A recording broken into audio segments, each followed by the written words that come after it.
Hi class, I hope everybody's doing well today. So our last video took a sort of in-depth look at trying to analyze the various reasons that Sir Martin Luther King Jr. gives in defense of the permissibility of civil disobedience.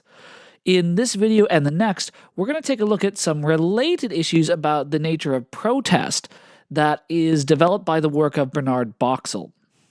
So I want to start out just by noting that I didn't have you read Boxill's work itself. I had you read Tommy Shelby's reflections on Boxill's work, and that's mainly just because Boxill's work is excellent. It goes incredibly in depth and it's clear, but it's very dense and thereby difficult for introductory students. Whereas Shelby's reflections introduces the ideas in a way that's amenable to introductory students, and it provides some critical reflections on those ideas as well. So in this video, we'll start out by talking about the relationships between self-respect, racism, and protest. And then we'll introduce Boxill's thesis and clarify how this seems to be a deontological thesis as opposed to something that's related to consequentialism. Then we will look at Boxill's reverence argument for his thesis, and we'll look at Shelby's two criticisms of this argument. The first claims that the argument appeals to an unjustified asymmetry in how we think about the respect for morality. And the second criticism will claim that the conception of ritual underlying the argument simply cannot be applied to the case of morality itself. So, in the first half of Professor Shelby's paper, he dedicates it to praising Bernard Boxill's Blacks and Social Justice book. And shows how it serves as a paradigmatic example of how to use the tools of analytic philosophy to bear on the practical realities of Black life. Now, this first half of the paper can be incredibly illuminating. I think it's really helpful. That's why I signed the whole paper, because it helps to illustrate the ways that you can take abstract philosophical ideas and apply them to these kinds of issues. However, we're going to be spending our time focusing on the second half of the essay, where Shelby's not looking at the contributions that Boxill did, but actually engages in the philosophical ideas themselves and the reasoning. So the central concern of Boxill's book that Shelby is trying to investigate in his paper concerns the fact that we know that injustices are done in this world. And in our country, there are numerous instances of racial injustice that we need to deal with. Now, the question here is, how ought we to respond to those injustices? What are the morally correct ways and the morally incorrect ways to respond to those injustices? And now notice the obligations that are placed on us might be different depending upon who you are and how you are situated within society. And so the specific question that Boxill is trying to investigate is what kind of response to injustice morality might require of those who are themselves the victims of racial injustices. So Boxill makes very close connections between issues of racial injustice and racism and self-respect. So Boxill insists that Blacks have a duty to maintain their self-respect in the face of racism, by asserting or suggesting that Blacks are an inferior race, and by denying them just treatment, racism attacks Blacks' self-respect. So the idea is that these racial injustices and racism is itself a threat to Black people's self-respect, and as such, that creates a certain moral obligation on them to make sure to maintain that self-respect in response to that threat. So we should pause to say a little bit about what do we mean by self-respect. Now, Shelby introduces a common view of self-respect that's given by John Rawls, but he explains that Boxill has rejected that view. So how does Boxill understand this critical concept? Well, he understands it in terms of rights. So according to Boxill, and this is given on page 347 of Shelby's paper, a self-respecting person understands and properly values their rights. So think they have knowledge of their rights and they value their rights. And they possess the secure belief that their rights should be respected. So notice it's not just that they believe they need to be respected, but that belief is secure. So there's some sort of reliability. It's not easily taken from them. So Boxill is worried that some people sort of fall prey to this threat, fall victim to this threat to their self-respect by either becoming overly servile or becoming overly sensitive to or anxious about racial slights. So on the first one, becoming overly servile, the idea is in that sort of case, one is failing to properly value one's own rights and is failing to sort of enter into that sort of secure belief that those rights ought to be respected. So you can see how by becoming overly servile to persons that are failing to respect your rights, you would thereby lose your self-respect in the sense mentioned earlier.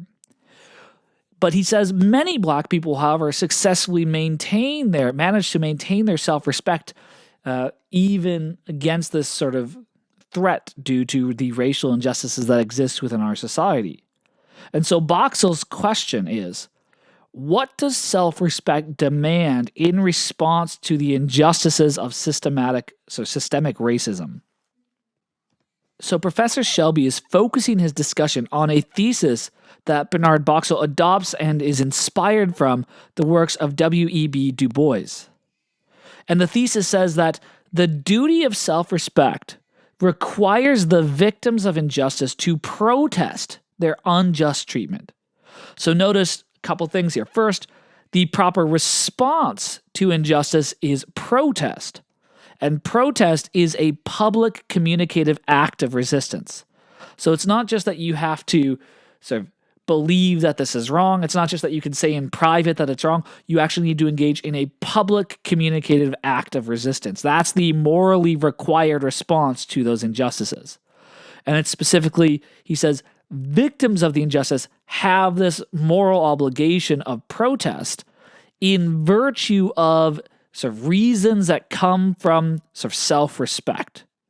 Now notice, that's not to say that those who are not victims of injustice don't have a moral obligation to protest it as well.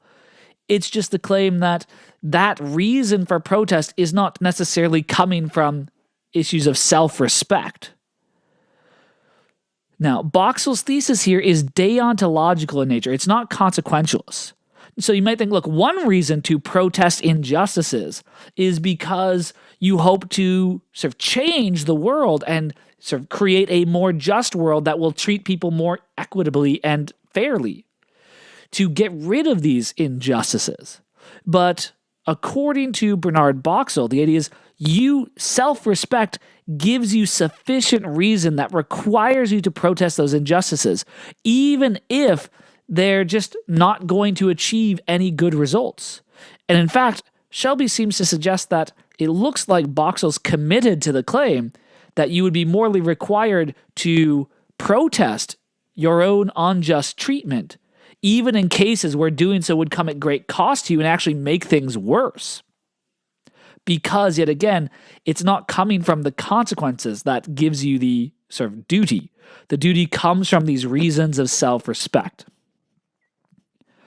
So, how does this idea of self-respect create a moral obligation to respond to the injustices done to oneself with protest specifically?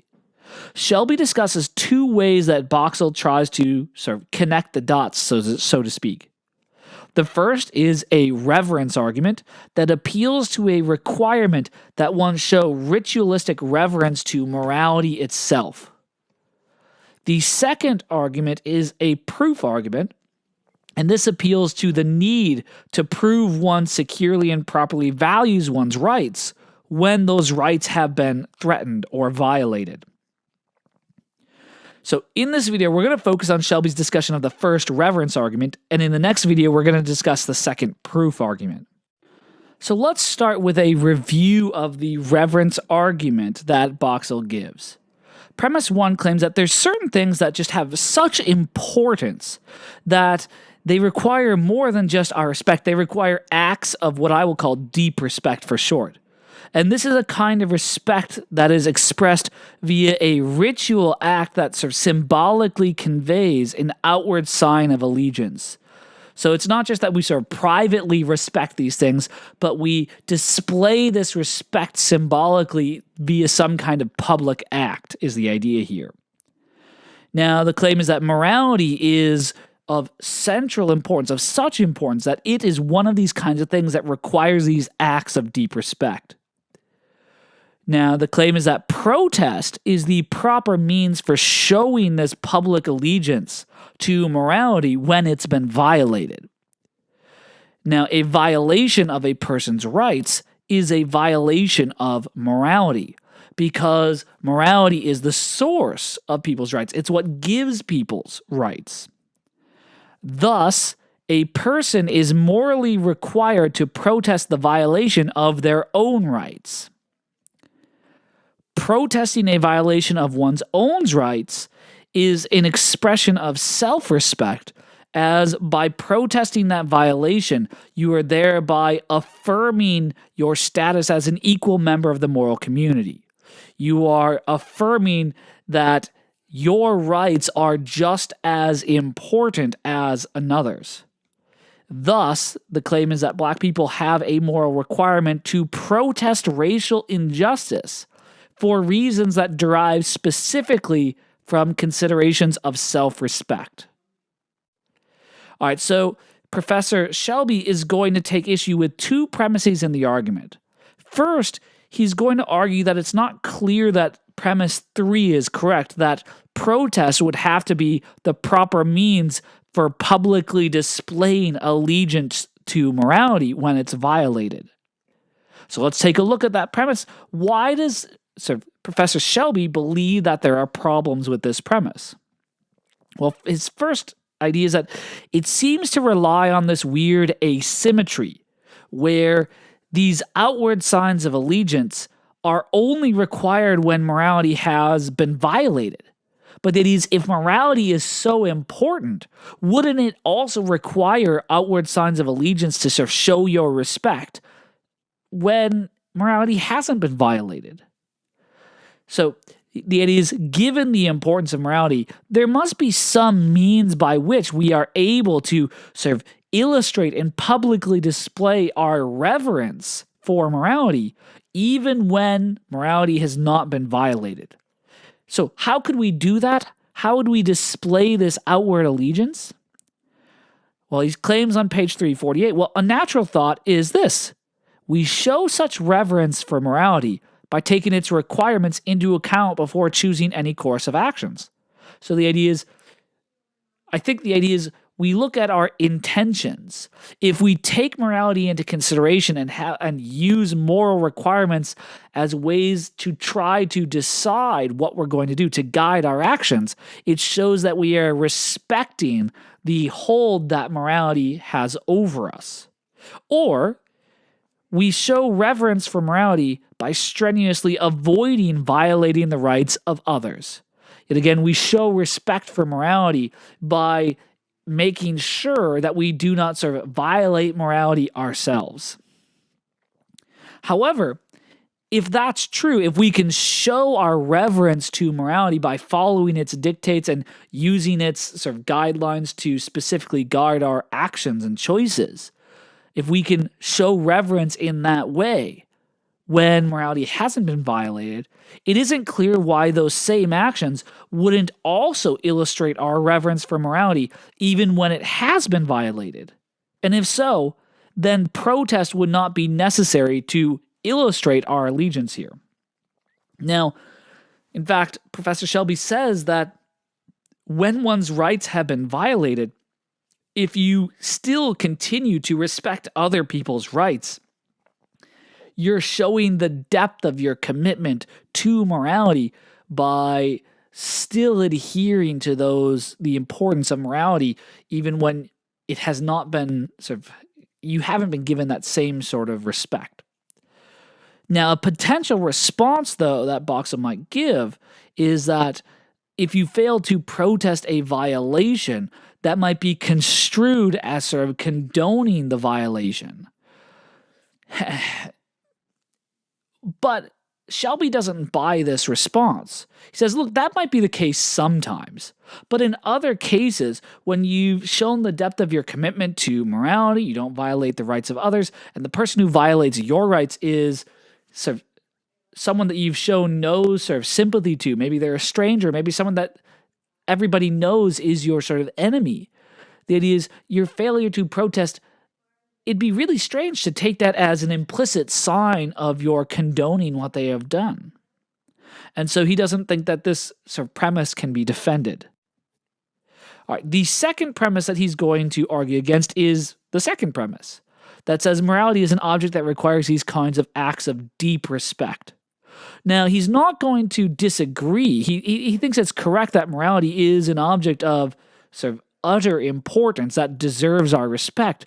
He's just not so sure that that requires us to engage in these acts of deep respect, this sort of public display of allegiance via a ritualistic, sort of symbolic sort of reverence there. So let's take a look at these sort of premise. This notion of deep respect, remember, is shorthand for the idea of needing to show reverence via some ritual that symbolically conveys our respect. So, I mean, what does that mean? What does it mean to sort of symbolically display our respect via some ritual act? Well, Boxill in his book gave two examples, one that appealed to protesting, taking God's name in vain, and another involving sort of the flag.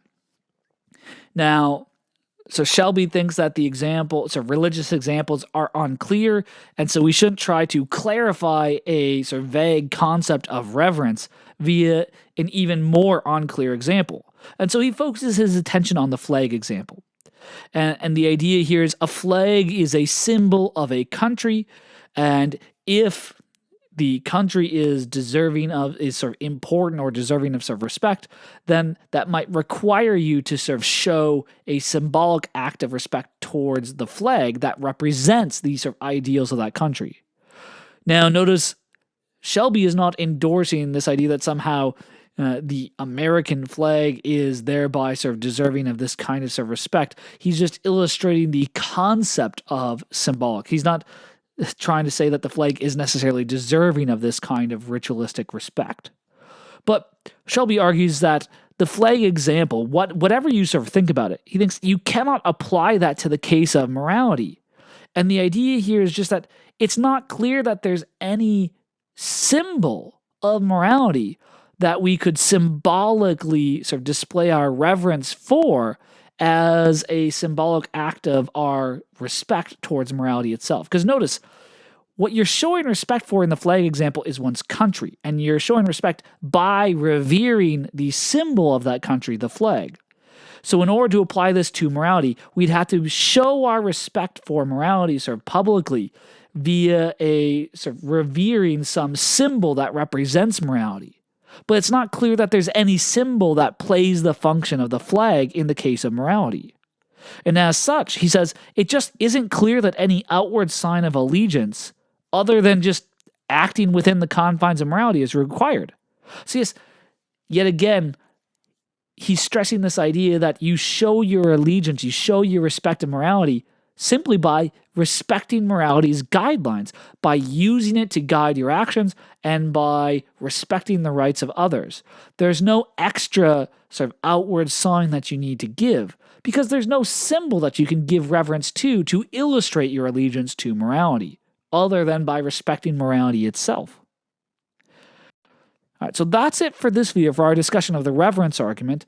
In the next video, we'll take a sort of close look at the proof argument that Boxill gives, Shelby's criticisms, and then how he takes some of those ideas and tries to develop them into further considerations for what he thinks would be required of sort of victims of injustice to maintain their self-respect. See you then. Bye-bye.